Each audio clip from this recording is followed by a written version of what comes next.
Gandang hapon, tayo ay magluluto ng dinner nung alaga ko. At gusto niya ito. Tayo ay gagawa ng cabbage roll. Templahan na natin ito at tayo ay nagpapakulo din ng water. Ayan. I-pre-cook natin para hindi masira kapag ating ginawa. So, tatanggalin natin yung matigas na part, itong part na to. Then, hahatiin natin para hindi naman ganun kalaki. So, pwede rin itong isang buo ang gamitin natin para mas maganda. Nilagay na nga natin at yan ay hugas na. So, ibablanch lang natin yan. Yan, ito na nga at tinanggal ko na dito. Ganyan lang siya kabilis guys, mga 2 minutes. Basta yung malambot na siya. Maglagay tayo ng isang kutsara or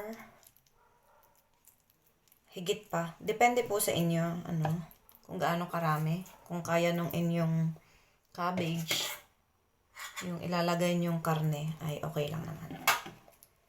So, malinis ang kamay ko. Fold lang natin sa magkabila, then roll na natin. Ayan. Ayan o. So, itry nyo po ito. Baka magustuhan ng inyong mga anak, ng mga asawa ninyo. Ang ganda ng niya, pagka-roll. Kaya kapag maganda yung lagayan, yung cabbage, hindi siya sira-sira, ang ganda. Ito yung aking nagawa at ating takpan na yan. So, kung saan tayo naglaga, ay doon natin din ilalagay yung ating steam. Ayan. So, let's give 1 hour para mas malambot yung cabbage. Dahil ayaw ng mga Espanyol na hindi malambot ang mga gulay. Mahilig sila sa labsak or overcook. Kaya, let's cook for 1 hour. Kapag kumulo na, pwede na nating pahinaan, low fire. So guys, may natira pa tayo. So gagawin natin yung albondigas or meatballs.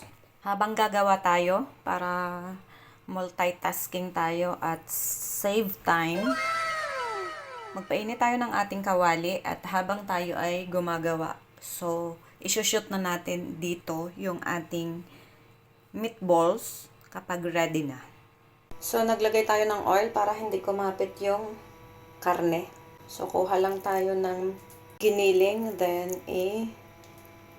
roll over natin sa ating palad. Then, i-dip natin dito sa ating harina. Any kind of harina or flour. Sa ating pinagprituhan ng ating meatballs, ayan siya. Tayo ay maggisa ng sibuyas at bawang. So, inilagay na natin yung carrots. Saute lang natin itong carrots. Then, lagyan natin ng harina. Yung harina na ginamit natin dito sa meatballs, ilagay natin dyan. Haluin lang natin para maluto yung harina. Okay lang yung ganyang itsura at lalagyan natin yan ng 2 basong tubig.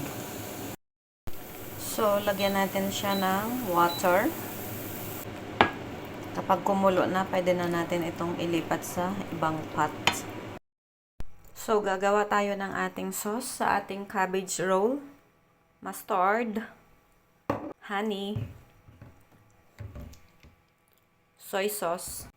Pagsamahin natin sila. 2 teaspoon of mustard, 4 teaspoon of soy sauce, 1 teaspoon of honey. So, kayo na po ang bahala kung gaano ka alat, yung balance ng alat at saka tamis. So, ito na yung pinaka-sauce ng aking cabbage roll. Shout out kay Ate Christy. Siya ang nagturo nito sa akin. Para sa manok to. Sauce niya, pero ginamit ko siya sa cabbage roll at nagustuhan ng amo ko. Haluin mo lang siya ng ganyan. At ito na yung sauce niya. Marami yung ginawa ko kasi si Senyor ay babaon bukas din ng cabbage roll at saka ito. So, yan lang yung kanyang pagkain at saka kalabasa, crema de kalabasa. Pwede natin itong ilagay sa ref. Pwede natin siyang iserve ng cold. Oh, ito na nga. Nakakagutom siya. Ayan, luto na siya. Tusukin nyo lamang siya ng tinidor. Ayan o, ang lambot na as in. Ayan o, yung cabbage. Kahit itong mga matitigas na part na to. Ating i-blender na yung carrots at saka sibuyas. So, ito na siya parang puree pero yan ay hindi puree. Sauce yan. O, yan. Malapot na siya. So, ilagay na natin ang ating meatballs. O, diba? Healthy na siya. Masarap pa. Then, timplahan na natin yan.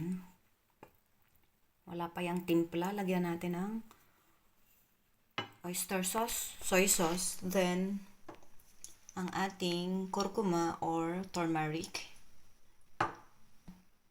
black pepper. Ipainit natin itong meatballs at ito ay pagkain ng alaga ako mamayang gabi at saka kanin. So, kumain na yung amo ko kagabi. Malamig naman siya, hindi naman siya mapapanis.